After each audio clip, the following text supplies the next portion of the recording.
ആദ്യം തന്നെ പരിശുദ്ധ അമ്മയ്ക്ക്, പരിശുദ്ധ അമ്മ ജീവനോട് പ്രത്യക്ഷപ്പെട്ട ഈ അൾത്താരയിൽ പരിശുദ്ധ അമ്മയുടെ പ്രത്യക്ഷീകരണ സാക്ഷിയായി നിൽക്കാൻ സാധിച്ചതിന് ഞാൻ അമ്മയോടും ദേവകുമാരനോടും 1000 നന്ദി പറഞ്ഞുകൊള്ളുന്നു.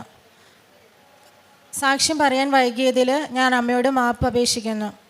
എൻ്റെ പേര് രമ്യ. ഞാനൊരു നേഴ്സാണ്. ആലുവയിൽ നിന്നാണ് ഞാൻ വരുന്നത്. ഇതെൻ്റെ ചേച്ചി സൗമ്യ. ഞാൻ കൃപാസന മാതാവിനെക്കുറിച്ച് ആദ്യം അറിയുന്നത് എൻ്റെ അമ്മ വഴിയാണ്.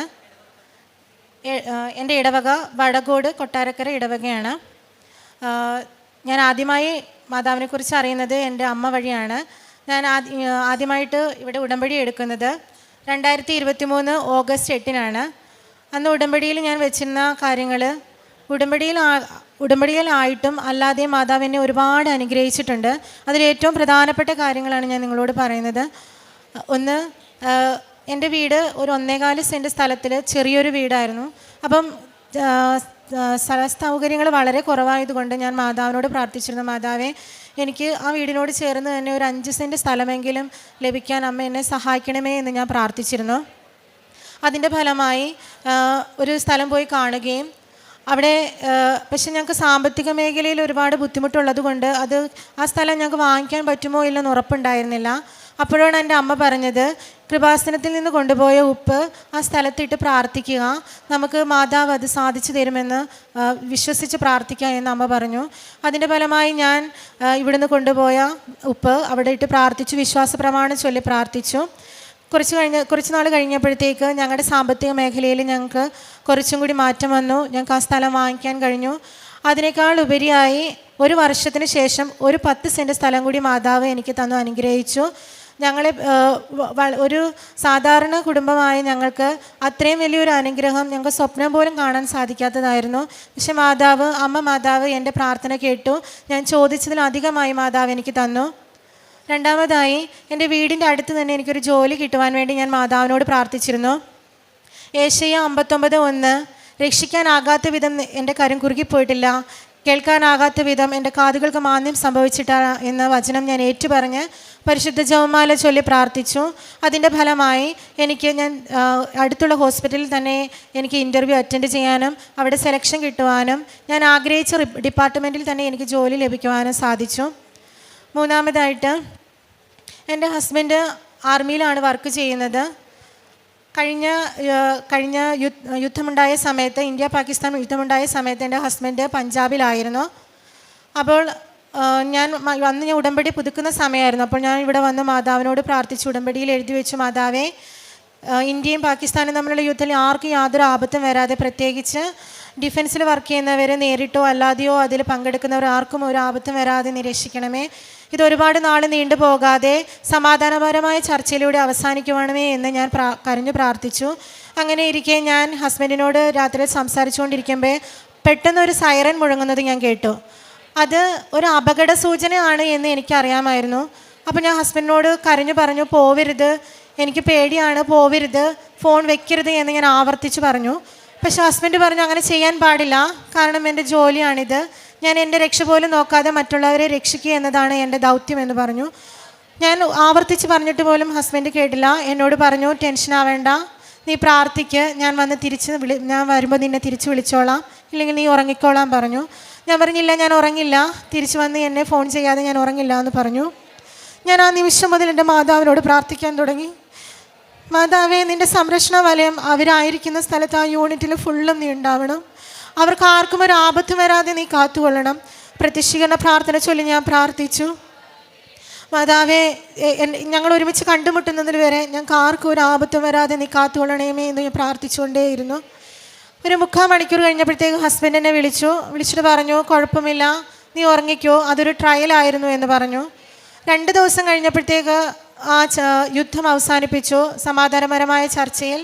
അത് കഴിഞ്ഞ് ഹസ്ബൻഡ് എന്നോട് പറഞ്ഞു, ഞാൻ നിന്നോട് അന്ന് പറയാതിരുന്നതാണ്, നീ പേടിക്കുമെന്ന് കരുതി. ആ സമയത്ത് സൈറൻ മുഴങ്ങിയത് പാകിസ്ഥാൻ്റെ അറ്റാക്ക് തന്നെ ആയിരുന്നു.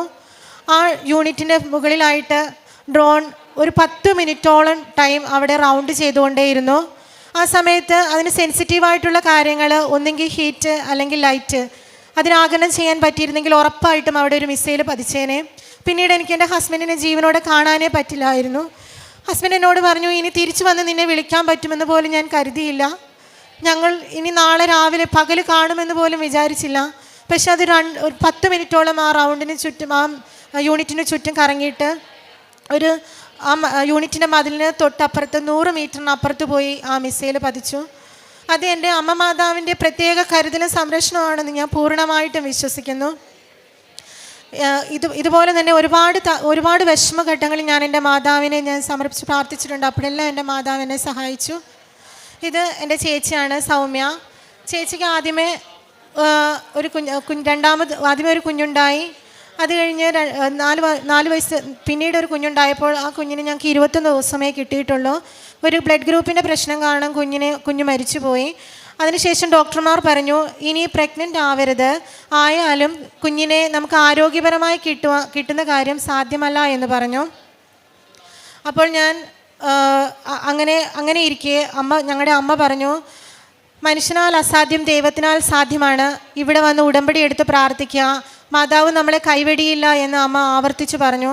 അങ്ങനെ ചേച്ചി ആദ്യമൊന്നും വിശ്വാസമില്ലെങ്കിലും അമ്മയുടെ നിർബന്ധപ്രകാരം ഇവിടെ വരികയും ഉടമ്പടി എടുക്കുകയും ചെയ്തു. ഉടമ്പടി എടുത്ത് 2 മാസം കഴിഞ്ഞപ്പോഴത്തേക്ക് ചേച്ചി പ്രഗ്നൻ്റ് ആണെന്നറിഞ്ഞു. ആരോഗ്യമുള്ളൊരു ഇപ്പോൾ ചേച്ചിക്ക് 40 വയസ്സുണ്ട്.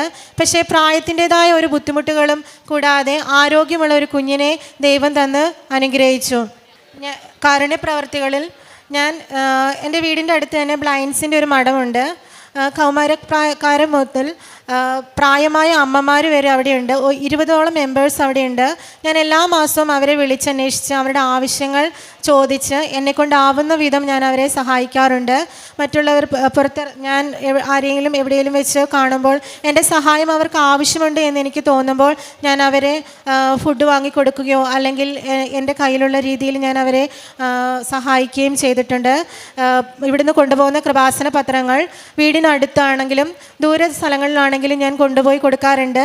പത്രം കൊടുക്കുമ്പോൾ എപ്പോഴും എനിക്ക് മാതാവിൽ നിന്ന് കിട്ടിയ ഓരോ അനുഗ്രഹങ്ങളും പറഞ്ഞാണ് ഞാൻ അവർക്ക് കൊടുക്കാറുള്ളത്.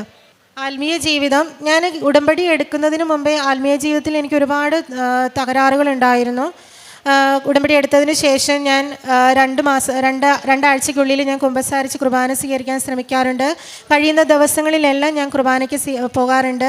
ജപമാല ചൊല്ലുന്നതിലൊക്കെ ഞാൻ ഒരുപാട് മുടക്ക് വരുത്താതെ ഞാനത് ജപമാല ചൊല്ലാനൊക്കെ ശ്രമിക്കാറുണ്ട്. കൂടുതൽ വചനങ്ങൾ ഏറ്റവും എടുത്ത് പറയാനുള്ള കാര്യങ്ങൾ, എനിക്ക് വചനം പഠിക്കാൻ ഒരു ആഗ്രഹം എൻ്റെ ഉള്ളിൽ നിന്ന് എപ്പോഴും വരാറുണ്ട്.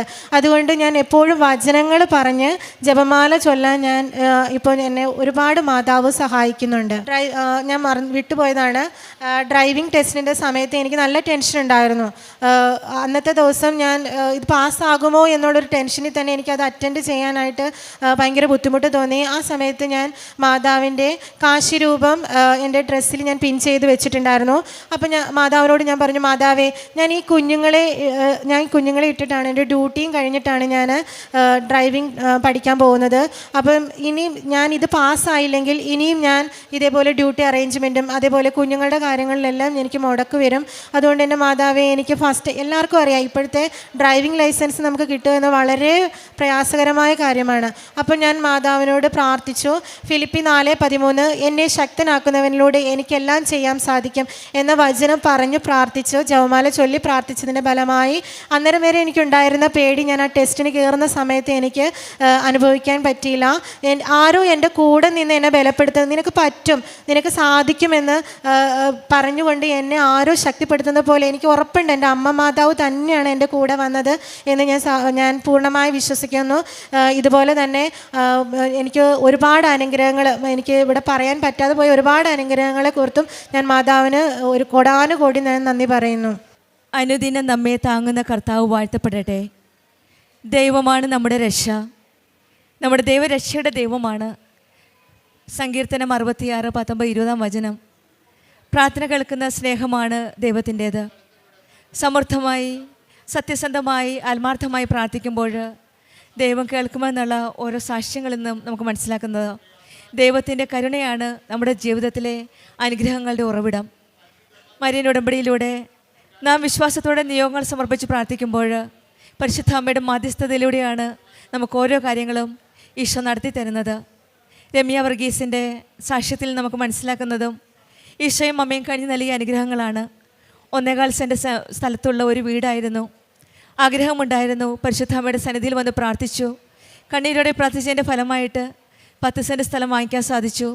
വീണ്ടും പെട്ടെന്ന് തന്നെ 10 സെൻറ്റ് സ്ഥലം കൂടെ വാങ്ങാനുള്ള ഒരു സാമ്പത്തികമായിട്ട് യാതൊരു രീതിയിലും പറ്റാത്ത ഒരവസ്ഥയിലായിരുന്നു സമയത്താണ് ഉടമ്പടി എടുക്കുകയും ഉടമ്പടി എടുത്തതിന് ശേഷം പെട്ടെന്ന് തന്നെയാണ് ഓരോ അനുഗ്രഹങ്ങളും ഓരോന്നോരോന്നായിട്ട് ഇവരുടെ ജീവിതത്തിൽ വന്നു തുടങ്ങിയത്.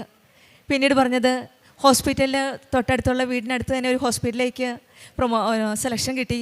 അവിടെ ഇൻ്റർവ്യൂ പാസ്സാകാൻ സാധിക്കുകയും ഡ്രൈവിംഗ് ലൈസൻസ് അതുപോലെ തന്നെ ടെസ്റ്റിന് പോയപ്പോൾ ഈശോയുടെ അമ്മയുടെ സാന്നിധ്യം മനസ്സിലാക്കാൻ സാധിക്കുകയും ഉടമ്പടി വസ്തുക്കൾ വിശ്വാസത്തോടെ വിശ്വാസ പ്രമാണം ചൊല്ലി പ്രാർത്ഥിച്ചതിൻ്റെ ഫലമായിട്ട് ഈ മകൾക്ക് ഡ്രൈവിംഗ് ടെസ്റ്റ് പാസ്സാകാൻ സാധിക്കുകയും ഹോസ്പിറ്റലിലെ ഇൻ്റർവ്യൂവിന് പാസ്സാകാൻ സാധിക്കുകയും ചെയ്തു എന്നാണ് സാക്ഷ്യപ്പെടുത്തുന്നത്. പിന്നീട് ഹസ്ബൻഡിൻ്റെ ഒരു സംരക്ഷണമായിരുന്നു. കാരണം ആർമി ഡിഫൻസിൽ ജോലി ചെയ്യുന്ന ഹസ്ബൻഡിന് മിസൈൽ ആക്രമണം വന്നപ്പോൾ ആ സമയത്ത് തൻ്റെ രാജ്യത്തെ കാത്തുപാലിക്കണമെന്നുള്ള ഒരു ഉത്തരവാദിത്തോടെ ഹസ്ബൻഡ് പോയപ്പോഴും ഭാര്യ ഉറച്ച വിശ്വാസത്തിൽ ഉടമ്പടിയിൽ ആയിരുന്ന ഈ മകള് പ്രാർത്ഥിക്കുകയായിരുന്നു ഹസ്ബൻഡിൻ്റെ സുരക്ഷിതത്വത്തിന് വേണ്ടിയിട്ട്. അന്നും വളരെ ഒരു വലിയ സംരക്ഷണമാണ് ഈശോയും അമ്മയും രമ്യയുടെ ഹസ്ബൻഡിന് കൊടുത്തത്. അങ്ങനെയാണ് ജീവൻ കാത്ത് പരിപാലിക്കുന്ന ഒരു ദൈവത്തിൻ്റെ സാന്നിധ്യവും സാമീപ്യവും മനസ്സിലാക്കി ഇവരുടെ ജീവിതത്തിൽ മുന്നോട്ട് പോകാൻ സാധിക്കുന്നത്. കാരണം ഉടമ്പടിയിൽ ഓരോ കാര്യങ്ങളും നമ്മൾ നിയോഗമായി സമർപ്പിക്കുമ്പോൾ നമ്മുടെ കൂടെ ദൈവത്തിൻ്റെ സാന്നിധ്യമാണ് നമ്മുടെ കൂടെയുള്ളത്. നമ്മളെ വ്യത്യസ്തമാക്കുന്ന മറ്റു വ്യക്തികളിൽ നിന്നും മറ്റു ജനതകളിൽ നമ്മളെ വ്യത്യസ്തമാക്കുന്നത് നമ്മുടെ ഉടമ്പടി ജീവിതമാണ്. ഉടമ്പടി ജീവിതത്തിൽ എന്തൊക്കെ പ്രതിസന്ധികളും പ്രശ്നങ്ങളും വന്നാലും അതെല്ലാം തരണം ചെയ്ത് ജീവിക്കുവാനുള്ള ധൈര്യം ഉടമ്പടി മക്കൾക്കുണ്ട്. കാരണം പരിശുദ്ധ അമ്മയാണ്, കൃപാസന അമ്മയാണ് നമ്മെ കരം പിടിച്ച് മുന്നോട്ട് നയിക്കുന്നത്. നമ്മുടെ ജീവിതത്തിലും ഏതൊക്കെ പ്രതിസന്ധികൾ വന്നാലും അമ്മയുടെ മധ്യസ്ഥതയിലൂടെ നമ്മൾക്കും അനുഗ്രഹങ്ങൾ ലഭിക്കട്ടെ എന്ന് പ്രാർത്ഥിക്കാം. അവൻ തൻ്റെ കരുണ ഒരിക്കലും നമ്മിൽ നിന്ന് അകറ്റുകയില്ല. ദൈവത്തിൻ്റെ അചഞ്ചലമായ സ്നേഹം സാഹചര്യങ്ങൾക്ക് അധിഷ്ഠിതമല്ല, നമ്മുടെ ആത്മാർത്ഥതയും വിശ്വസ്തതയുടെ അധിഷ്ഠിതമാണ്. പരിശുദ്ധ അമ്മയുടെ ഈ സന്നിധിയിൽ വന്ന് പ്രാർത്ഥിക്കുമ്പോൾ നമ്മുടെ എല്ലാ പ്രാർത്ഥനകളും വിശ്വാസത്തോടെ നമുക്ക് സമർപ്പിക്കാം. ജീവിതത്തിലെ ബുദ്ധിമുട്ടുകൾക്കിടയിലും ദൈവം നമ്മുടെ പ്രാർത്ഥന കേൾക്കുമെന്ന് നമുക്ക് വിശ്വസിക്കാം. അനുദിനം നമ്മെ താങ്ങുന്ന കർത്താവ് വാഴ്ത്തപ്പെടട്ടെ എന്ന് നമ്മുടെ ജീവിതത്തിൽ മഹത്വപ്പെടുത്താൻ സാഹചര്യങ്ങൾ ലഭിക്കട്ടെ എന്ന് നമുക്ക് പ്രാർത്ഥിക്കാം. രമ്യയ്ക്കും കുടുംബത്തിനും ലഭിച്ച പ്രത്യേകിച്ചും ഈ മക്കൾക്ക് കിട്ടിയ അനുഗ്രഹങ്ങൾക്കും എല്ലാ രീതിയിലും ഈശോയുടെയും അമ്മയുടെയും അനുഗ്രഹങ്ങൾ ഇവരുടെ ജീവിതത്തിലുണ്ടായിരുന്നു. ആ എല്ലാ അനുഗ്രഹങ്ങൾക്കും നമ്മൾക്ക് കരങ്ങളടിച്ച് ദൈവത്തെ മഹത്വപ്പെടുത്താം. യേശുവേ നന്ദി, യേശുവേ സ്തുതി, ആവേ മരിയ.